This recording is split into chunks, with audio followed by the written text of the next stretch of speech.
Top quality और consistent performance के लिए सिर्फ सिल्वर पंप्स। टॉप क्वालिटी और कंसिस्टेंट परफॉर्मेंस के लिए सिर्फ सिल्वर पंप्स, नाम याद रखना।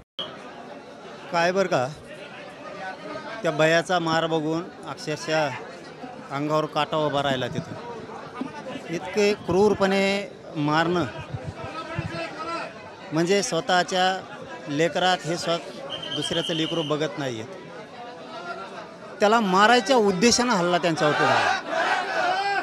त्यांना मारून टाकावं, त्यांचा खून होईल हा उद्देश ठेवूनच अपहरण करून सामूहिक कट रचला सगळ्यांनी मिळून आणि त्यांचा अपहरण करून त्यांचा खून करण्याचा प्रयत्न केला। इतका भयानक मार त्यांच्या डाव्या छातीवरती पण आहे, पायावरती पण आहे, पाठीवरती पूर्ण आहे, हात पण गेलेला आहे। परंतु इथं आल्याच्यानंतर एक अशी माहिती मिळाली की डॉक्टरांनी काहीतरी लिहिलं नाही, म्हणजे आमच्या डॉक्टरांवरती ऑब्जेक्शन नाही की त्यांनी सिंपल इंजुरी किंवा सिंपल मार आहे बाबा, साधं आहे, असा काही दबाव आहे का काय स्थानिक डॉक्टरांवरती, ही शंका आहे ती। परंतु त्या डॉक्टरांना आम्ही दोष देणार नाहीत। विनंती मात्र आपल्या माध्यमातून इथल्या डॉक्टरांना मी करणार आहे, चौकशीच्या फेऱ्यात आपण येऊ नये ही विनंती। एखाद्याच्या लेकराला मार लागला आहे आणि तुम्ही कोणत्या राजकीय नेत्याचा किंवा कोणत्या पालकमंत्र्यांनी जर फोन लावला असेल जर तरचा विषय, त्यांना त्यांचे लोक वाचवण्यासाठी, जसं की त्यांनी मागं पण वाचवले होते। मी मागंच सांगितलं होतं की हे सगळे 6 आरोपी 50-60 जण होते संतोष भैया देशमुखांच्या प्रकरणात, ते करा, ही वेळ आली नसती। प्रत्येक कायदा सुव्यवस्था राहिलीच कुठं, राहिलीच नाही आहे। यांनी हे पहिले जर वाचवले नसते 6 आरोपी तर ह्या घटना घडल्या नसत्या। त्यांना असं कळून चुकलं आहे की जरी खून केला तरी आम्ही बाकीचे मदत करणारे यांना आम्ही 6 आरोपी होत नाहीत, आमचं काय होत नाही या जिल्ह्यात, असा त्यांचा गैरसमज झाला म्हणून या घटना व्हायला लागल्यात। आणि या घटना जर थांबवायच्या असत्या तर इथून मागं सरकार पक्षाच्या प्रतिनिधींनी, सरकारनी, विशेष करून मुख्यमंत्री फडणवीसांनी हे आरोपी वाचवायला नको होते संतोष भाईच्या मधले। आता किमान याच्यातल्या तरी वाचू नका, यांना सगळ्यांना मोका लावा। यांच्यावरती यांनी म्हणजे खूनच करायचा यांचा उद्देशच होता। 307 पण लागली, पण मोका लागणं गरजेचं आहे। आणि एक विशेष सांगतो महत्त्वाचं, अल्पवयीन येतं, नामके येतं, तमके येतं असं म्हणून कुठलाही सुटता कामा नये, हे विशेष करून बीडच्या पालकमंत्र्याला आणि उपमुख्यमंत्री अजितदादा पवारांना सांगतो, हे होऊ देऊ नका। आणि आता मराठा समाजाला एक माझी विनंती आपल्या सगळ्या चॅनलच्या माध्यमातून, बाबा किती दिवस भेटायला यायचं आता असं मारल्यावर। मी हे प्रकरण आता गांभीर्याने घेतलं, मीडियाच्या बांधवाच्या साक्षीनं राज्यातल्या मुख्यमंत्री फडणवीसांना, दोनही उपमुख्यमंत्री अजितदादा आणि शिंदेसाहेबांनाही सांगतो, पालकमंत्री म्हणून अजितदादांना दुसऱ्यांदा सांगतो, मी हे प्रकरण आता गांभीर्याने घेतलं। आम्हाला असं वाटलं होतं की हे धडा घेतील आणि सुधारतील, पण हे काय सुधारायचा अंदाज दिसत नाही।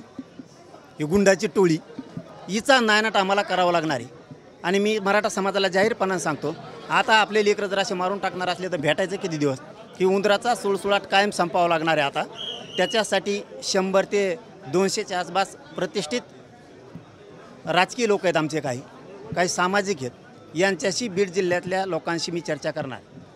त्याचं कारण असं आहे की आता ह्या टोळीचा नायनाट करावा लागणार आहे आपल्यालाच।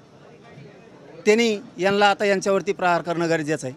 सरकार काय यांना संपवित नाही, अजिबात संपवित नाही, त्यामुळे आता हे आम्हाला संपवावं लागणार आहेत। आणि ते मात्र मी आता मनावर घेतलेलं आहे। म्हणून मराठा समाजाच्या प्रमुख जे 150-200च्या आसपास प्रमुख बीड जिल्ह्यात लोक यांची चर्चा करणार आहे, ती याच्यासाठी करणार आहे की त्यांनी उद्या म्हणू नये इतकं भयानक दृश्य आम्हाला बघावं लागेल। हो, एक बघा, माझा महत्त्वाचा विषय तुम्हाला अगोदर क्लिअर करू द्या, कारण मी हे गांभीर्यानं आणि सिरियस बोलतो आहे। हे जर आमचे लेकरं बाळं उघड्यावर उचलून नेऊन देहात दुपारा जर खून करणार असले आणि सरकार जर यांना थांबवणार नसलं, आम्हाला वाटलं होतं ते दोघंही त्यांच्या लोकांना समजून सांगतील, पण त्यांनी सांगितलं नाही। वाटलं होतं आम्हाला हे सुधारतील, पण हे सुधरत नाहीत। म्हणून मला आमच्या आता प्रतिष्ठित जे राजकीय सामाजिक मोठाले घराणे बीड जिल्ह्यातले यांना बोलायचं आहे आणि यांच्या कानावरती टाकायचं आहे। आता मात्र सुट्टी देऊन चालणार नाही आहे, कारण आम्ही किती वेळेस नुसतं भेटणार आहेत, आलं की भेटायचं, त्याला विचारायचं तू कसं चाललं आहे, काय चाललं आहे, आणि निघून जायचं। हे पोरं मरायच्या थांबायचे असतील तर ही टोळीचा नायनाट करावा लागतो. कारण नेत्यांना, आमच्या प्रतिष्ठित नेते म्हणणार नाही मी त्याला, प्रतिष्ठित जे आमचे लोक आहेत घराणे आहेत 100-150, त्यांना सांगणं याच्यासाठी गरजेचं आहे की त्यांना उद्या असं वाटू नये एवढी भयानक परिस्थिती आम्हाला बघावं लागली. कारण मी ती परिस्थिती मात्र करावी लागणार आहे. मला येईन समाजाला सुद्धा सांगतो तुम्हाला ही परिस्थिती आता करावं लागणार आहे. यांना थांबायला यांचा नायनाट करावं लागणार आहे. आपल्याला जे उचलायची वेळ येईल ते उचलावं लागणार आहे. त्याच्याशिवाय पर्याय नाही. फक्त पुन्हा तेच सांगतो, याच्यासाठी सांगायचं आहे आमच्या लोकांना की त्यांनी उद्या आम्हाला म्हणू नये किंवा बघताना त्यांचं अंग थरथरू नये. मी हे जबाबदारी स्टेटमेंट करतो आहे आणि मी ज्यावेळेस बोलतो ना त्यावेळेस करतो. मी सोडत नाही, फक्त त्यांच्या कानावर मात्र एकदा टाकतो.